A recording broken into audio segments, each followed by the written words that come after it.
Assalamualaikum warahmatullahi wabarakatuh. Kami dari kelompok 5 akan menjelaskan tentang artikel yang kami tulis, yaitu penerapan machine learning pada daftar mobil bekas untuk prediksi kondisi kelayakan kendaraan. Nama saya Muhammad Habib Akbar dan anggota kelompok saya itu Iketut Dalajah Yoga dari IF 4102. Untuk yang pertama, kenapa kami memilih tema ini? Karena machine learning sendiri dengan menggunakan metode clustering dapat memprediksi suatu data. Seperti contohnya pada judul artikel ini untuk memprediksi kelayakan dari suatu kendaraan dari sebuah mobil bekas. Nah, syarat kelayakan kendaraan sendiri adalah suatu syarat yang dipenuhi oleh pemilik kendaraan, di mana kendaraan harus bertahap demi tahap mengikuti serangkaian uji kelayakan kendaraan untuk mendapatkan sertifikasi yang layak, jalan di mana kendaraan tersebut menyatakan layak untuk mengangkut barang sesuai dengan peraturan hukum yang diatur dalam undang-undang. Sedangkan mekanisme pengetesan kelayakan kendaraan sendiri ya sering dianggap sepele oleh sebagian pihak dan dianggap tidak penting untuk tidak dilakukan. Padahal tujuan dari hal ini sangat penting, yaitu memberikan jaminan keselamatan secara teknis terhadap penggunaan kendaraan, mendukung kelestarian lingkungan dari pencemaran udara yang diakibatkan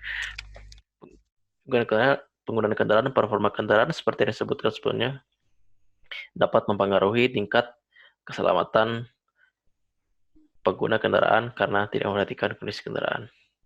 Dalam penelitian ini, kami menggunakan machine learning untuk mendeteksi dan mengelompokkan kendaraan sesuai dengan data yang berhubungan dengan kendaraan tersebut.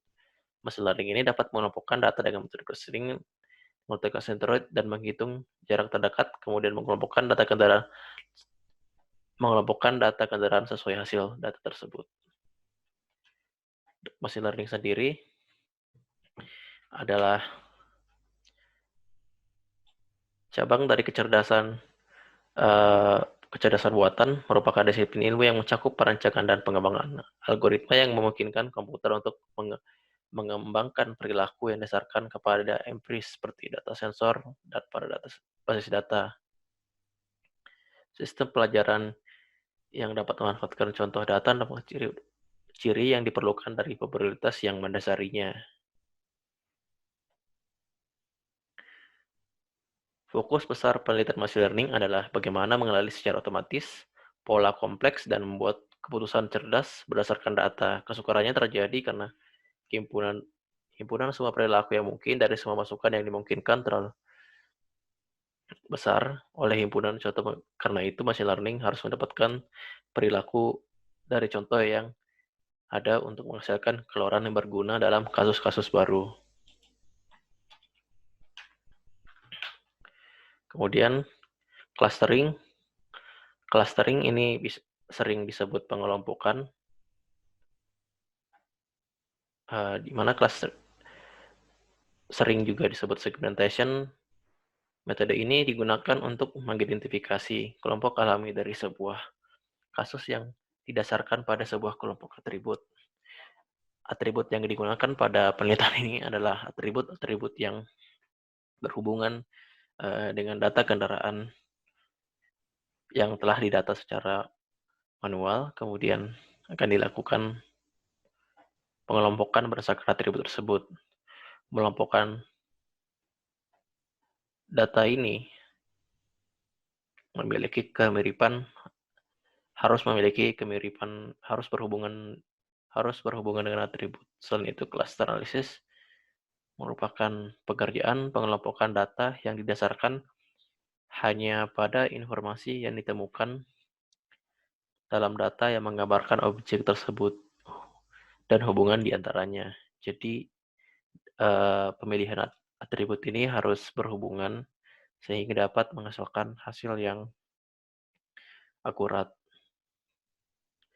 Tujuannya ini adalah agar objek-objek yang bergabung dalam sebuah kelompok merupakan objek-objek yang mirip satu sama lain dan berbeda dengan objek kelompok yang lain. Sehingga data dapat dikelompokkan sesuai dengan klasternya masing-masing sehingga bisa dapat mendeteksi kelayakan dan tidak layaknya kendaraan pada kendaraan tersebut.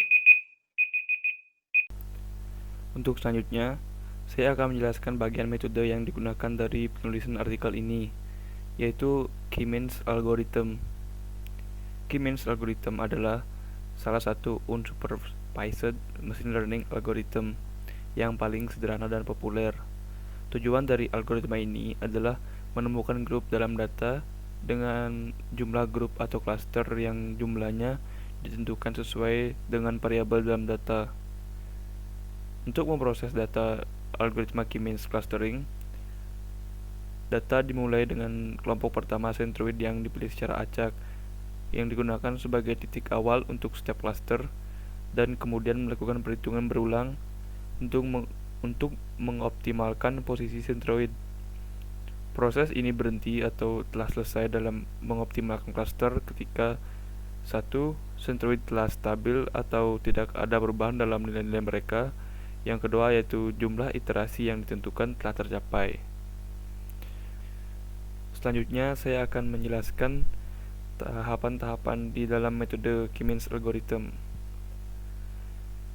Tahap pertama yaitu melakukan inisiasi sentroid. Gambar ini adalah representasi pembuatan sentroid dengan membuat 3 buah sentroid dari persebaran data. Lalu proses kedua yang dilakukan yaitu tahap assessment. Fungsi pada tahap ini yakni menghitung jarak setiap data dengan masing-masing sentroid untuk melakukan cluster dari setiap data. Selanjutnya, proses ketiga pada algoritma Key-means yaitu melakukan update sentroid dengan mencari rata-rata untuk menentukan setiap klasternya. Dan langkah yang terakhir pada algoritma Key-means yaitu melakukan perulangan update cluster sampai proses pengupdatean cluster tersebut berhenti dan didapatkan data seperti pada gambar ini. Untuk selanjutnya, saya akan menjelaskan pada bagian sistem yang dibangun. Yang pertama yang dilakukan itu melakukan persiapan data, di mana persiapan data yang dimaksud yaitu mengimport atau memasukkan data ke dalam program dan memilih variabel yang bisa dipakai untuk clustering. Yang kedua, melakukan penghapusan outlier dan scaling dengan reprocessing data. Yang ketiga yaitu melakukan clustering, di mana seperti yang sudah saya jelaskan tadi, metode yang digunakan dalam clustering yaitu Key-means algorithm. Yang keempat, apabila cluster masih berubah, maka proses clustering diulang kembali. Maksudnya yaitu pada proses update cluster dilakukan perulangan sampai cluster tersebut tidak berpindah atau berubah. Yang kelima, apabila cluster tidak berpindah, maka proses telah selesai. Tahap selanjutnya saya akan mempresentasikan hasil pengujian. Berikut adalah hasil pengujian dari pengelompokan kendaraan dengan menggunakan machine learning algoritma Key-means yang mengelompokkan kendaraan menjadi 2 kelompok, yaitu layak dan tidak layak, di mana 1 merepresentasikan layak dan 2 merepresentasikan tidak layak. Seperti yang kita lihat, jika value pada variabel year 2012 dan value pada variabel odometer 63.500 didapatkan hasil tidak layak. Begitu pula jika value pada variabel year 2016 dan pada variabel odometer 10, maka didapatkan juga hasil tidak layak. Dan begitu pula untuk hasil pengujian yang lainnya. Nah, selanjutnya saya akan mempresentasikan pada bagian kesimpulan.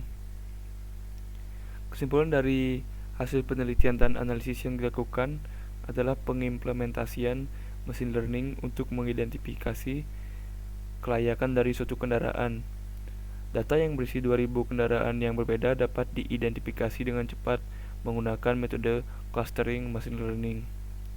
Hal ini akan mempengaruhi kecepatan untuk melakukan proses identifikasi kelayakan kendaraan dengan cepat sehingga dapat meminimalisir angka kecelakaan setiap tahunnya. Sekian presentasi dari kelompok 5. Saya Ikut Adalah Yoga dan Muhammad Habib Akbar menutup presentasi ini. Wassalamualaikum warahmatullahi wabarakatuh.